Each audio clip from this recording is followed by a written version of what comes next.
Hello, dear students. I'm Vandana Kakade, and I'm going to teach you two subjects in FYBA. That is communication skills in English, compulsory English, and communication skill in English is a compulsory paper, and another paper is optional English, paper 1. So, due to this COVID-19, I know you're not able to come to college. You're not able to meet face to face. कोविड-19 मुळे तुम्हाला कॉलेजला येता येणार नाहीये, त्यामुळे सध्या तरी आपल्याला ऑफलाईन लेक्चर्स घेणं शक्य नाहीये आणि त्यामुळे आपण ऑनलाईन लेक्चर्स सुरू करतो.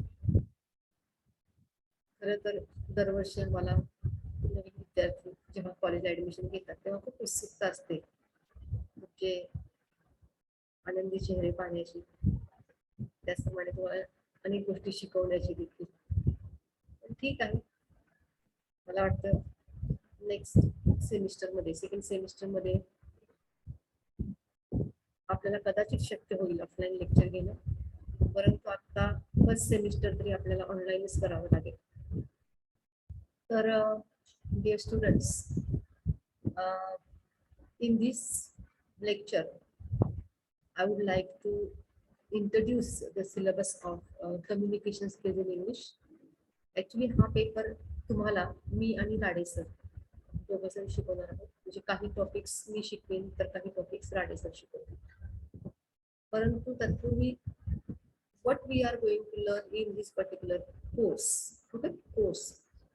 नाव कॉलेजमध्ये तुम्हाला सब्जेक्ट हा शब्द नाहीये, तर प्रत्येक विषयाला आपण कोर्स असं म्हणतो इंग्लिशमध्ये. तुम्हाला 6 कोर्सेस आहेत आणि त्यातला हा कंपल्सरी कोर्स आहे एक, ज्याला आपण कम्युनिकेशन स्किल्स इन इंग्लिश असं म्हटलंय. तर यावर्षी हा कोर्स रिवाइज झालेला आहे, सिलेबस चेंज झालेला आहे आणि तो नवीन सिलेबस जो आहे किंवा जो काही हा पेपर मध्ये तुम्हाला शिकायचं आहे, जे टॉपिक्स आहेत ते तुम्हाला माहीत असणं गरजेचं आहे. सो त्यासाठी मी एक इथं पीपीटी बनवली आणि त्या पीपीटीच्या आधारे आपण समजून घेऊया एक्झॅक्टली या सिलेबस मध्ये काय टॉपिक्स असणार आहेत आणि याचा क्वेश्चन पेपर पॅटर्न देखील जर ऑफलाईन झालं तर काय असेल त्यासाठी. So I will share this PPT now.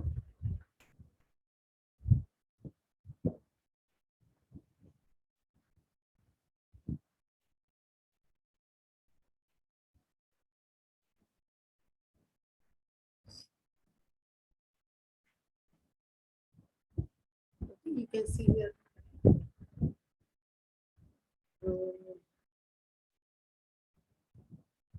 PPT, and also you can see my face here in the corner.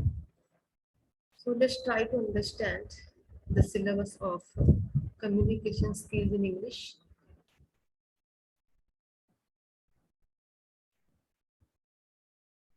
For semester first, and the credits number of lectures per week and everything is given here. So per week we will have 3 lectures and 1 tutorial. Tutorial माझा प्रकार आहे तो तुम्हाला ह्या course साठीच आहे, फक्त दुसऱ्या कुठल्याही कोर्स साठी तुम्हाला ट्युटोरियल्स नाहीये. ट्युटोरियल्स कंपल्सरी आहे. तर आता मार्क्स पण दिले गेलेले आहेत. पूर्वी ट्युटोरियल्स मार्क्स नसायचे, पण आता ते त्याला वेटेज दिलेलं आहे. तर ते पण आपण पाहूयात की कशा पद्धतीचे मार्क्स ट्युटोरियलला पण दिले गेलेले आहेत. त्यामुळे तुम्हाला वेळोवेळी ट्युटोरियल पूर्ण करायचे आहे. या कोर्ससाठी जे ऑब्जेक्टिव्ह आहेत ते दिलेले आहेत, ते थोडक्यात मी तुम्हाला समजावून सांगेन रीड करू. To enhance English language proficiency of students by familiarizing them with the skills of listening, speaking, reading and writing. जसे की आपल्या पेपरचं टायटल आहे कम्युनिकेशन स्किल्स इन इंग्लिश.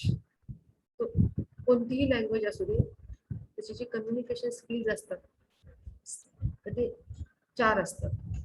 आणि ते 4 कम्युनिकेशन स्किल्स म्हणजे listening, speaking, reading and writing. तर ह्या स्किल्स मधलं जे विद्यार्थ्यांचं प्रावीण्य आहे ते प्रावीण्य वाढवणं हा एक उद्दिष्ट, हा एक उद्देश आहे किंवा एक उद्दिष्ट आहे या कोर्सचं. दुसरं म्हणजे to introduce learners to different perspectives of looking at a text or passage. Comprehension passage तुम्ही 12वी पर्यंत शिकलेला आहात, सेम कॉम्प्रिहेन्शन पॅसेजेस इथे पण असतील आणि हे कॉम्प्रिहेन्शन पॅसेजेसचा अभ्यास करत असताना you will learn to look at a text or a passage different angles, different perspectives, वेगवेगळ्या दृष्टिकोनातून वेगवेगळ्या अँगल्स मधून एखाद्या टेक्स्ट कडे जे काही लिहिलेलं आहे त्याला टेक्स्ट आपण म्हणतो, तर त्या टेक्स्ट कडे किंवा त्या पॅसेज कडे पाहण्याचं एक ज्याला आपण म्हणूया स्किल आहे, ते पण तुम्हाला याच्यामध्ये मिळू शकतं अभ्यासक्रमाच्या माध्यमातून. To equip learners in the functional aspects of English so that they use the acquired language skills correctly and confidently. Functional aspects म्हणजे जे काही रायटिंग पर्टिक्युलरली ज्याला आपण म्हणूया, जे शक्यतो आपल्याला ऍप्लिकेशन्स करायचे असतील, तर अशा वेळेला जे काही तुमचं किंवा वेगवेगळ्या प्रकारचे रायटिंगच्या इंग्लिश मधलं ते करत असताना तुमचं जे स्किल्स आहे इंग्लिश मधलं ते तुम्हाला मिळाल्यामुळे तुम्ही चांगल्या पद्धतीने ही इंग्लिश लँग्वेज करेक्टली आणि कॉन्फिडेंटली यूज करू शकता. To guide learners in the effective use of the digital medium of communication. आणि लास्ट चौथं जे उद्दिष्ट आहे ते इफेक्टिव्ह यूज आहे या लँग्वेजचा. डिजिटल मीडियम ऑफ कम्युनिकेशन म्हणजे तुम्ही डिजिटल मीडियम सॉफ्ट कॉपीच्या बनवता आपण कम्प्युटर वगैरे देखील किंवा या माध्यमाच्या आधारे ते डिजिटल मीडियम ऑफ कम्युनिकेशन मध्ये देखील तुम्हाला ह्याच्या पद्धतीचा चांगला लर्नर म्हणजे ह्या लँग्वेजचा यूज करता येईल अशा दृष्टिकोनातून पण काही टॉपिक ठेवलेले आहेत. जसे की तुम्ही मेसेजिंग करता, चॅटिंग करता, मेसेज करता, चॅटिंग करत असताना अनेक गोष्टी करता, तर त्याच्यामध्ये तुम्हाला ह्या सगळ्या इफेक्टिव्ह यूज होऊ शकतो. दुसरं म्हणजे आउटकम्स, अशी उद्दिष्टे समोर ठेवून त्याच्यानंतर हा अभ्यासक्रम शिकल्यानंतर विद्यार्थ्यांमध्ये कोणते कोणते आउटकम्स दिसून येतील, त्याचा परिणाम काय होईल विद्यार्थ्यांवर, हे इथे दिलेलं आहे. The learners will learn to understand and interpret any text they are reading from different perspectives. The interest of learners in listening to and watching good quality audio and video media will be aroused. Learners will acquire proficiency in the skills of listening, speaking, reading, and writing that will help them meet the challenges of the world. And the learners will develop good oral and written skills of communication in the English language. So, हा सिलेबसचा अभ्यासक्रम शिकल्यानंतर तुमच्यामध्ये अशा प्रकारच्या proficiency वेगवेगळे skill जे आहे लँग्वेजचे त्याच पद्धतीने चांगल्या पद्धतीचे ओरल आणि रिटन स्किल मोस्टली जे आहेत यूज करणार आहात तुम्ही तुमच्या प्रॅक्टिकल लाईफ मध्ये देखील तिथे डेव्हलप होतील असे त्यांचा सगळ्याचा अर्थ एक आपण समजूया की तुमची जी प्रोफिशियन्सी आहे या भाषेतली या लँग्वेजची भाषेतलं प्रावीण्य आहे ते चांगल्या पद्धतीने वाढणार आहे, ते मिळणार आहे तुम्हाला. असे काही आउटकम्स दिलेले आहेत. त्याच्यानंतर आपण बघूया की युनिट्स या सिलेबस मध्ये काय काय आहे. तर युनिट नंबर 1 जे आहे ते introduction to communication skills, theoretical आहे थोडंसं, म्हणजे इथे आपल्याला थिअरी शिकायची आहे. त्याच्यामध्ये पहिल्यांदा English as an international language and varieties of English. Second, significance and ways of effective communication in English. Third, listening for academic and professional development. Fourth, from formal and informal communication in spoken English. Fifth, reading for different purposes. Sixth, features of effective writing skills. And seven, study skills in English. तसे 7 topics जे आहेत त्याचे आपल्याला theory बघायचे, त्याच्या notes तुम्हाला देण्यात येतील आणि मी तुम्हाला हे युनिट शिकवणार आहे आणि तुम्हाला नोट्स पण प्रोव्हाइड करेन. सेकंड युनिट आहे unit number 2, developing comprehension skills in English. त्याच्यामध्ये तुम्हाला हे जे युनिट आहे ते राडे सर तुम्हाला शिकवणार आहे. त्याच्यामध्ये ए मध्ये तुम्हाला रीडिंग स्किल्स वर साधारणपणे त्याचे टॉपिक्स असे आहेत की हे काही थेरी नाहीये, याच्यात ऍक्च्युली तुम्हाला पॅसेज दिला जाईल आणि ते पॅसेजवरचे क्वेश्चन आन्सर तुम्हाला सोडवायचे आहेत. परंतु तो पॅसेज सोडवत असताना तुम्हाला कोणकोणत्या गोष्टींकडे लक्ष द्यावयाचं आहे, कोणकोणते टॉपिक्स, कोणत्या गोष्टींचं किंवा काय स्किल तुम्हाला शिकून घ्यायचं आहे. पॅसेजचे आन्सर्स लिहित असताना तुमच्याकडे काय स्किल पाहिजे, तर scanning a text for information, scan करून म्हणजे स्कॅनिंग अँड स्किमिंग, या 2 गोष्टी असतात. जेव्हा आपण रीडिंग करतो तर रीडिंग 2 प्रकारचं असतं आपलं. एक म्हणजे आपण एखादी माहिती पाहण्यासाठी काय माहिती दिलेली आहे त्या पॅसेजमध्ये, ती माहिती आपल्याला मिळावी म्हणून आपण रीड करतो, त्याला आपण स्कॅनिंग असं म्हणतो. आणि दुसरा आहे स्कीमिंग. स्कीमिंग म्हणजे काय, तर आपल्याला त्याच्यामध्ये स्कीमिंग कशासाठी करतो आपण, तर आपल्याला मुख्य मुद्दे म्हणजे फक्त मुद्देच आपल्याला बघायचे असतील.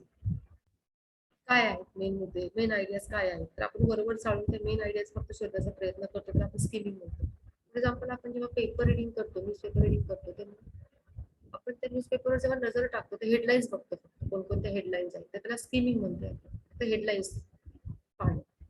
पण एखादी न्यूज आवडली तर आपण त्या न्यूज मध्ये काय माहिती दिलेली आहे म्हणून ती न्यूज वाचतो, त्या न्यूज मध्ये दिलेली माहिती शोधण्याचा किंवा माहिती मिळवण्याचा प्रयत्न करतो एखाद्या विशिष्ट गोष्टीविषयीची, तर त्याला आपण स्कॅनिंग म्हणू शकतो.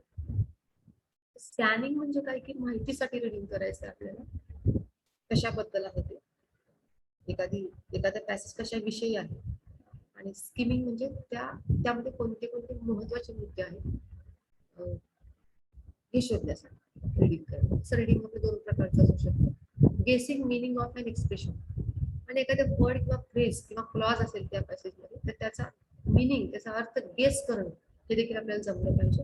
बिल्डिंग इन्फरन्स स्किल्स म्हणजे कन्क्लुजन काढता आलं पाहिजे आपल्याला. एखादं पॅसेज वाचल्यानंतर त्याचं एक काय म्हणतात, सार काय आहे, त्याचा सारांश काय आहे, त्याचं कन्क्लुजन किंवा निष्कर्ष काय निघतो त्याच्यात, हे आपल्याला समजलं पाहिजे. Understanding language structure such as subject, verb, agreement, voice, direct and reported speech. साधारणपणे 12वीमध्ये तुम्ही चेंज द व्हॉइस किंवा डायरेक्ट इनडायरेक्ट स्पीच या गोष्टी शिकलेल्या आहात. तर ह्या आधारे म्हणजे हा पॅसेज तुम्हाला वाचत असताना ह्या पण गोष्टी तुम्हाला माहीत असणं गरजेचं आहे. ते पण तुम्हाला थोडंफार याच्यामध्ये शिकायला मिळेल. नोट मेकिंग, एखादा पॅसेज जर तुम्हाला नोट्स कशा त्याच्या काढायच्या, एखाद्या पॅसेजला त्याचे मेन आयडिया काय आहे, त्याच्या आधारे सब टॉपिक्स त्याच्यामध्ये किंवा सब आयडियाज काय आहे त्याच्या आधारे तुम्हाला नोट मेकिंग करता आलं पाहिजे. समरायझिंग, आणि समरायझिंग म्हणजे त्याचं तुम्हाला समरी म्हणजे सारांश देखील तुम्हाला त्या पॅसेजचा लिहिता आला पाहिजे. त्याच्यामध्ये जे पॅसेजेस आहेत ते fables, folk stories, short stories, non fiction, history, business और एन्व्हायरमेंट कुठल्याही विषयावरचे 250 ते 300 शब्दांमध्ये असतील. फोक स्टोरीज म्हणजे लोककथा, शॉर्ट स्टोरीज म्हणजे शॉर्ट कथा ज्या असतात त्या, फिक्शन म्हणजे ज्याला म्हणूया आपण कथा कादंबरी, त्याच्या बाहेरचे पण काही वेगळ्या विषयावरचे पण काही पॅसेज असू शकतात, इतिहासावर आधारित असतील.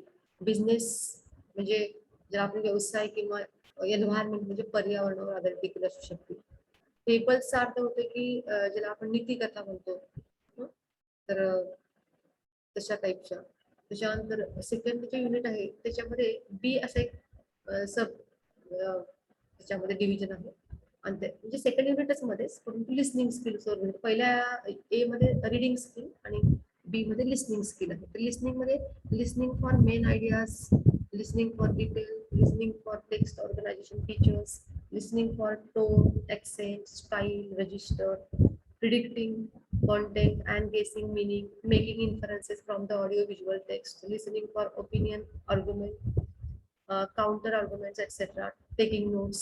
तर हे सगळं जेव्हा तुम्हाला एखादं क्लिप जी आहे ती लिसनिंग करायला दिली जाईल आणि ती लिसनिंग केल्यानंतर त्यातले तुम्हाला काही असे काही प्रश्न विचारले जातील, लिसनिंग केल्यानंतर तुम्हाला मेन आयडिया असेल कशाविषयी तुम्ही ऐकलेलं आहे, काय नेमकं तुम्ही ऐकलेलं आहे, किंवा कशा पद्धतीने त्यांनी ऑर्गनायझेशन केले वेगवेगळ्या गोष्टींचं, टोन कसा आहे, स्टाईल कशी आहे, विषय कोणता आहे, त्या जे तुम्ही लिसनिंग क्लिप ऐकताय त्याचे कुठल्या विषयावर आधारित आहे ते. तर त्याच्यामध्ये जो कंटेंट आहे त्याच्यावरचे काही प्रश्न याच्यावर विचारले जातील, ऑडिओ क्लिप तुम्हाला ऐकायला दिली जाईल. तर अशा प्रकारचं प्रॅक्टिकली जे आहे ते घेतलं जाईल. त्याच्यामध्ये थेअरी काहीही तुम्हाला विचारली जाणार नाही, काय लिसनिंग म्हणजे काय असतं वगैरे वगैरे, किंवा रिडिंग म्हणजे काय असतं. ते टोटली जे युनिट आहे ते प्रॅक्टिकली त्याचं जे तुम्हाला वेगवेगळे पॅसेजेस देऊन किंवा लिसनिंग क्लिप देऊन सराव करण्यात येईल, प्रॅक्टिस करण्यात येईल, आणि त्यातूनच तुम्हाला बऱ्याच गोष्टी शिकायला मिळतील. ओके, आणि तुमचं लिसनिंग आणि रिडिंग स्किल याच्यामध्ये डेव्हलप होऊन जाईल. लिसनिंग डेव्हलप झाली की रिडिंग आपोआप स्पीकिंग डेव्हलप व्हायला मदत होते. तसंच की रिडिंग जर डेव्हलप झालं चांगलं तर रायटिंग डेव्हलप व्हायला देखील खूप छान मदत होते. So a variety of relevant audio visual text as samples may be drawn from various sources. म्हणजे वेगवेगळ्या प्रकारचे ऑडिओ व्हिज्युअल टेक्स्ट तुम्हाला दिले जातील प्रॅक्टिससाठी, त्याच्यावर क्वेश्चन विचारले जातील. तर इट्स व्हेरी इंटरेस्टिंग आणि it is newly included in the syllabus. पूर्वीच्या सिलेबसमध्ये लिसनिंग स्किल नव्हतं, परंतु काळाची गरज आणि महत्व ओळखून अशा प्रकारचे लिसनिंग आणि स्पीकिंग स्किल्स हे या नवीन सिलेबसमध्ये टाकलेले आहे. युनिट नंबर 3 आहे स्पीकिंग स्किल्स इन इंग्लिश. हे युनिट मी तुम्हाला शिकवणार आहे. त्याच्यामध्ये पब्लिक स्पीकिंग इन इंग्लिश मध्ये तुम्हाला म्हणजे सार्वजनिक ठिकाणी आपण कसं बोलावं, समाजामध्ये वावरताना आपण कसं बोलावं, बाहेर कसं बोलावं, स्टेजवर कसं बोलावं, अशा अनेक गोष्टींचा समावेश याच्यामध्ये होतो. त्याच्यामध्ये इंट्रोडक्शन म्हणजे हा स्पीकिंग स्किल म्हणजे काय असतं नेमकं, त्याची माहिती करून घेणं गरजेचं आहे. इथे देखील थेरी नाहीये, जस्ट तुम्हाला माहिती दिली जाईल आणि सराव त्याचा प्रॅक्टिस माहिती घेतली जाईल. Characteristics of an effective speech. पण इफेक्टिव्ह स्पीच देण्यासाठी कोणकोणती वैशिष्ट्ये असतात, की जी वैशिष्ट्ये आपल्याला माहित पाहिजे आणि ते आपल्याला शिकून घेतली पाहिजे. Analysis of modern speeches. काही एक्झाम्पल म्हणून आपण काही चांगले मॉडर्न स्पीचेस जे आहेत, गाजलेली काही भाषणं आहेत, त्याचा देखील वापर आपण किंवा ते कशा पद्धतीने त्या स्पीच मध्ये सुरुवात कशी केलेली आहे, मुद्दे कसे मांडलेले आहेत आणि कशा पद्धतीने एंड केलेलं आहे, या गोष्टीचं अनालिसिस देखील आपण करून त्याच्यातनं पण आपण शिकू शकतो की चांगलं स्पीच, इफेक्टिव्ह स्पीच कसं द्यायला पाहिजे. Drafting and presenting a speech in formal and informal gatherings. आणि मग स्पीच देत असताना त्याचं ड्राफ्टिंग कसं केलं पाहिजे, ते स्पीच तयार कसं करायचं आहे, ड्राफ्ट करणे, तयार करणे म्हणजे सुरुवात कशी करायला पाहिजे, शेवट मध्य कसा असला पाहिजे, शेवट कसा असायला पाहिजे, आयडियाज कशा पद्धतीने मांडल्या पाहिजे स्पीच मध्ये इफेक्टिव्हली अपील करणाऱ्या समोरच्या लिसनरला. तर हे याच्यामध्ये आपल्याला बघायचं आहे. तर परफॉर्मन्स, अँझायटी, टॉक, मीटिंग ही सगळं त्याच्यामध्ये या गोष्टी पब्लिक स्पीकिंग मध्ये येतात. ते पण आपण पाहूया. त्याच्यानंतर त्याच्यामध्ये सेकंड जो आहे पार्ट स्पीकिंग स्किल्स मध्ये, तो कॉन्व्हर्सेशन इन इंग्लिश असा आहे. म्हणजे कॉन्व्हर्सेशन म्हणजे संभाषण, संवाद. आपण बोलताना इंग्लिश एकमेकांशी बोलताना ते कसं बोललं पाहिजे, ओपनिंग वर कॉन्व्हर्सेशन, कॉन्व्हर्सेशनची सुरुवात कशी केली पाहिजे, introducing one self in various context, आपली स्वतःची ओळख वेगवेगळ्या सिच्युएशन मध्ये कशा पद्धतीने आपल्याला ती करून घेता आली पाहिजे. कारण ओळख जरी आपण करून घेतली तर सिच्युएशन वेगळी असू शकते. म्हणजे तुम्ही तुमच्या फ्रेंडला तुमची ओळख करून देताना तुम्ही वेगळ्या पद्धतीने देता, एखाद्या टीचरला ओळख करून देताना वेगळ्या पद्धतीने देता, क्लासरूम मध्ये जर तुम्हाला ओळख विचारली तर तुम्ही वेगळ्या पद्धतीने देता, आणि तुम्ही एखाद्या ठिकाणी दुसरीकडे इंटरव्ह्यूला गेली असेल तिथे तुम्हाला ओळख विचारली तर तिथे तुम्ही वेगळ्या पद्धतीने देता. So opening introducing one self in various context, introducing others formally and informally. जशी आपण आपली ओळख करून देतो तशी दुसऱ्याची पण ओळख आपल्याला करून देता आली पाहिजे. समजा आपण कुठेतरी बाहेर गेला, तुमच्यावर फ्रेंड आहे आणि तुम्हाला रस्त्यात तुमचा दुसरा कोणीतरी फ्रेंड भेटलाय आणि ते दोघे एकमेकांना अनोळखी आहेत, तर तुम्हाला त्या दोघांची एकमेकांची ओळख देखील इंग्लिशमध्ये जशी आपण मराठीत करून देतोच, पण इंग्लिशमध्ये पण ती कशी करायला हवी हे पण तुम्हाला समजलं पाहिजे. असा एक टॉपिक त्याच्यामध्ये आपण डिस्कस करूया. Building a conversation. आणि मग एखादं कॉन्व्हर्सेशन लिहायची वेळ आली तर आपण ते कशा पद्धतीने करू, की आपण इमॅजिन करू शकतो की असं म्हणतात तर ती काय म्हणणार आहे त्या सिच्युएशन मध्ये. सिच्युएशन लक्षात घेऊन त्या सिच्युएशन मध्ये दोन व्यक्ती एकमेकांशी बोलतायत असं कल्पना करून आपण ते कॉन्व्हर्सेशन बिल्ड करायचं. जसं की इथे एक एक्झाम्पल दिलेलं आहे बघा साईडला, वेर आर यू फ्रॉम. म्हणजे तुम्हाला विचारायचं एखाद्याला तुम्ही कुठून आलेला आहे, तुम्ही कुठच्या आहात, तर आपण डायरेक्टली न विचारता कशापासून सुरुवात केली आहे बघा. ओपनिंग करताना हॅलो, ए म्हणतो हॅलो, तर बी म्हणतो हाय. So A says, how are you? B says, I am good. How are you?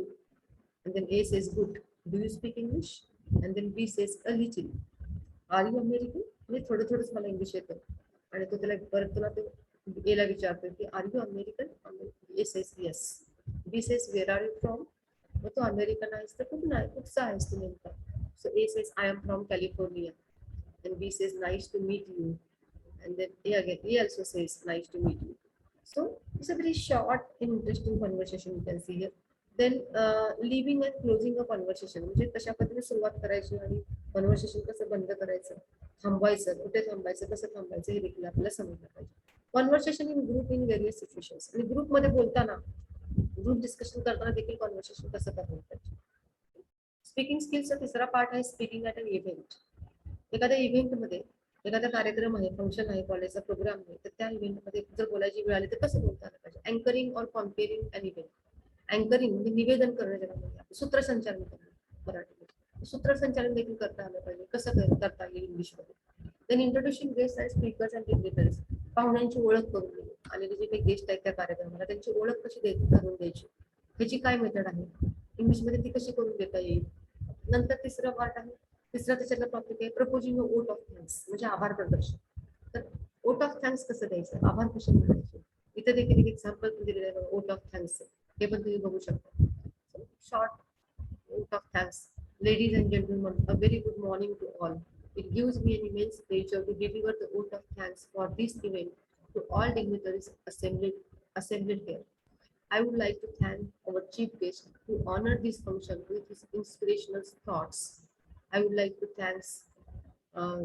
thank our beloved principal, staff members, students, participants, volunteers, and last but not the least, our beloved audience for making this function as a grand success. And once again, I thank one and all present here. Thank you. So you can read such type of a lot of vote of thanks, models of vote of thanks on Google, and you can practice them and try to understand how to give a vote of thanks. So uh, next, last number 4 unit is formal writing skills. This one is again will be taught by Rade sir. त्याच्यामध्ये तुम्हाला latest writing आहे प्रामुख्याने आणि त्याच्यामध्ये job applications with biodata. तुम्ही कदाचित 11वी-12वीला पण थोडंफार झालं असेल. एखाद्या जॉबसाठी अर्ज कसा लिहावा याचा इंटरव्ह्यूला जाण्यापूर्वी आपल्याला पहिल्यांदा एखादी ऍडव्हर्टाइजमेंट बघितल्यानंतर जॉबला ऍप्लिकेशन द्यावं लागतं. बायोडाटा आपला बायोडाटा कसा तयार करायचा वगैरे. त्याच्यानंतर हे आपल्याला याच्यामध्ये घ्यायचं आहे. त्याच्यानंतर second RTI applications, right to information application कसे घ्यायचे. And third is application for duplicate documents.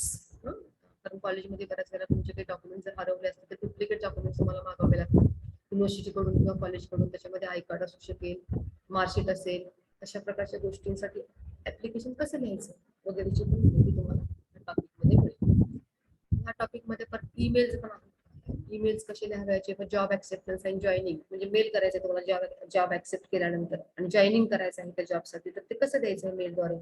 Resignation, तुम्हाला जॉब नको सोडायचं तर रेजिग्नेशन साठी पण मेल कसा करायचा.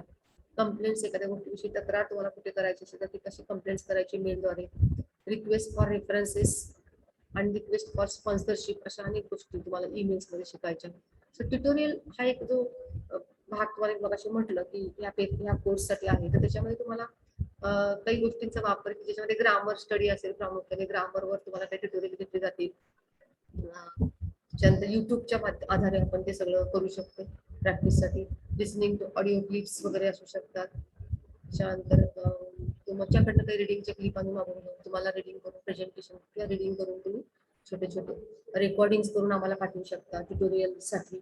त्याच्यामध्ये तुम्ही न्यूजपेपर्स मधलं रिडिंग करू शकता. तुम्हाला आवडते कोणतीही गोष्ट इंग्लिशमध्ये तुम्ही रिडिंग करून आम्हाला छोटी 5 मिनिटाची किंवा 2 मिनिटाचं असं छोटीशी क्लिप तुम्ही ट्युटोरियल म्हणून पाठवू शकता. Making short presentations on given topics, किंवा तुम्हाला काही टॉपिक दिले जातील त्या टॉपिकवर तुम्ही एक शॉर्ट 2 मिनिटाचं एक प्रेझेंटेशन जर तुम्ही आम्हाला पाठवू शकला तर ते पण चांगलं वाटेल. Official letter writing, email writing वगैरे देखील ट्युटोरियल मध्ये आपण घेऊ शकतो सॅम्पल. तर अशा पद्धतीने तुम्हाला सगळा हा जो सिलेबस आहे तुमच्या समोर आहे. आणि त्याच्यानंतर इव्हॅल्युएशन पॅटर्न, म्हणजे ऍक्च्युली आता तो हा इव्हॅल्युएशन पॅटर्न आता ह्या सेमिस्टरसाठी उपयोगाला नाहीये, कारण आपण ऑनलाईन एक्झाम मध्ये फक्त आपण त्याच्यावर ऑब्जेक्टिव्ह टाईपचे क्वेश्चन आपण ऑप्शन, म्हणजे ज्याला तुम्हाला फक्त क्लिक करावयाचं आहे 4 ऑप्शन दिल्यानंतर अशा टाईपचे क्वेश्चन्स असतील. अल्टरनेटिव्ह दिलेले असतात आणि 4 अल्टरनेटिव्ह 4 पर्यायापैकी एका पर्यायावर तुम्हाला क्लिक करायचं आहे. जे काही सिलेबस आहे त्याच्यावर आधारित आपण ते क्वेश्चन तयार करणार आहोत. परंतु सेकंड सेमिस्टर मध्ये कदाचित तुम्हाला ऑफलाईन एक्झाम दिली जर द्यावी लागली तर तुमचा जो पॅटर्न आहे तो अशा पद्धतीचा असू शकतो. तर त्याच्यामध्ये हा पहिल्यांदा ट्युटोरियलचा पॅटर्न दिलेला आहे. ट्युटोरियलसाठी पहिल्यांदा परफॉर्मन्स इन ट्युटोरियल ऍक्टिव्हिटीज, म्हणजे त्या ट्युटोरियलसाठी तुमचा परफॉर्मन्स कसा आहे त्याच्यावर तुम्हाला 10 मार्क्स असतील. प्रेझेंटेशन तुम्ही दिल्यानंतर किंवा तुम्ही काही कॉन्व्हर्सेशन केलं एकमेकांनी, ती तुम्ही क्लिप आम्हाला पाठवली किंवा एखादं तुम्ही रिडिंग केलेली क्लिप पाठवली तर त्याच्यात हे असतील. किंवा दुसरं काही तुम्हाला अजून दिलं असेल लिहिण्यासाठी वगैरे, तर ते लिहून तुम्ही आम्हाला पाठवल्यानंतर तुम्हाला हे 10 मार्क्स तुमचा रिस्पॉन्स म्हणून दिले जातील. त्याच्यानंतर पार्टिसिपेशन क्लासेस, आता इथे क्लास नाही आहेत, परंतु तुम्ही जे व्हिडिओज पाहताय ते व्हिडिओ पाहिल्यानंतर तुम्ही तुम्हाला काही कमेंट्स दिले की बाबा हा आम्ही तुमचं लेक्चर पाहिलं मॅडम, आम्हाला आवडलं, आम्हाला सगळं काही समजलेलं आहे किंवा आमचे काही डाऊट्स आहेत ते तुम्ही डाऊट्स मला विचारले, तर तुमचं जे पार्टिसिपेशन आहे क्लासेसमध्ये ते मला समजू शकतं. त्याच्या आधारे तुम्हाला 5 पैकी मार्क्स मिळतील.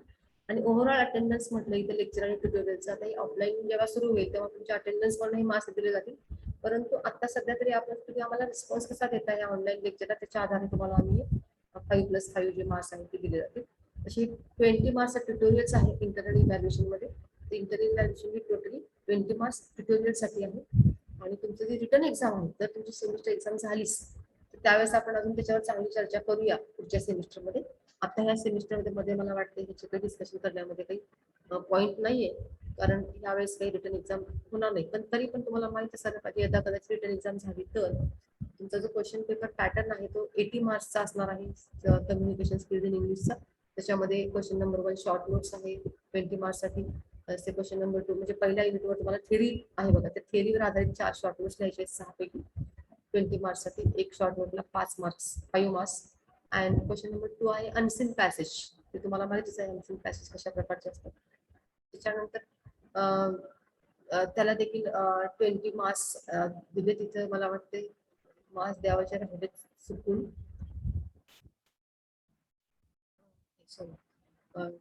क्वेश्चन नंबर 1 आणि क्वेश्चन नंबर 2 चे मिळून त्यांनी 20 मार्क्स दिले तिथे. त्याच्यामध्ये on content the use of tenses articles preposition direct direct speech subject verb concord voice word meaning वगैरे असे काही प्रश्न जे आहेत अनसीन पॅसेजच्या संदर्भातले परत डिटेलमध्ये डिस्कशन केलेलं आहे. म्हणजे 20 मार्क्स तुमचे शॉर्ट नोट्ससाठी झाले आणि 20 मार्क्स अनसीन पॅसेजसाठी झाले. अनसीन पॅसेजमध्ये पण ग्रॅमॅटिकल गोष्टीसाठी तुम्हाला 10 मार्क्स आहे 50% आणि 10 मार्क्स जे आहेत तुमचं रिडिंग सब स्किल्स.